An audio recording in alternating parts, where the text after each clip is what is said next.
নিয়ে আবারও খুব গুরুত্বপূর্ণ আপডেট। ডিএ নিয়ে তোলপাড়। রাজ্য বকেয়া মেটালে একজন সরকারি কর্মী কত টাকা করে পাবেন? তো ভিডিওটি 1 সেকেন্ডের জন্য স্কিপ করবেন না, পুরোটা দেখবেন। চ্যানেলে নতুন হয়ে থাকলে অবশ্যই চ্যানেলটিকে সাবস্ক্রাইব করবেন এবং আমাদের পাশে থাকবেন। তো ভিডিওটি শুরু করা যাক।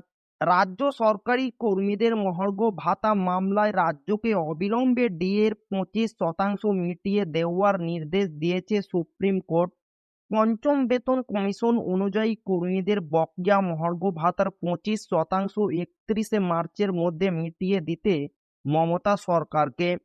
রাজ্য এই বিষয়ে এখনো কোনো পদক্ষেপ শুরু না করলেও যদি সরকার মহার্ঘ ভাতা মেটায়, সরকারি কর্মচারী ও অবসরপ্রাপ্তরা কত টাকা হাতে পাবেন এই নিয়ে হিসেব বলছে 2008 সালে চাকরিতে ছিলেন এবং 2019 সালের 31শে ডিসেম্বর পর্যন্ত চাকরি করছিলেন, তাহলে তিনি বকেয়া ডির পুরো টাকাটাই পাবেন।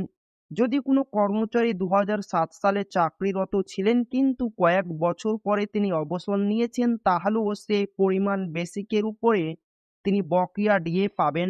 তাদের ক্ষেত্রে হবে আলাদা হিসেব। কর্মরত সময়ের বেতনের উপর এবং পরে পেনশনের উপর ভিত্তি করে বকেয়া প্রদান করা হবে।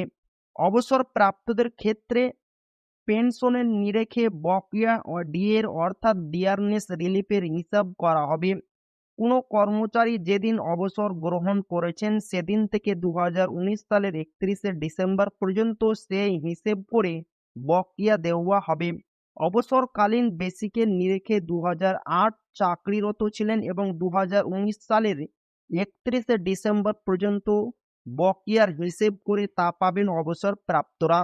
সরকারি কর্মচারীদের প্রদত্ত হিসাব অনুযায়ী গ্রুপ এ কর্মচারীদের মাথাপিছু 13 থেকে 13.5 লাখ টাকা বকেয়া ডিএ রয়েছে।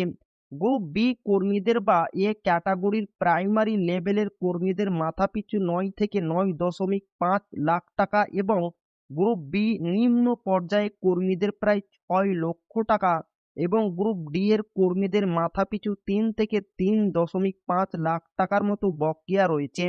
এর 25% তারা দাবি করতে পারেন সুপ্রিম কোর্টের রায় অনুযায়ী। হিসেব বলছে 25% বকেয়া মেটাতে গেলে রাজ্যকে এখনো দিতে হবে 10,400 কোটি টাকা। তো এই ছিল ডিএনএ খুব গুরুত্বপূর্ণ আপডেট যা আপনাদের মাঝে শেয়ার করলাম। তো আবারও দেখা হবে ডিএ রিলেটেড খুব গুরুত্বপূর্ণ ভিডিওতে।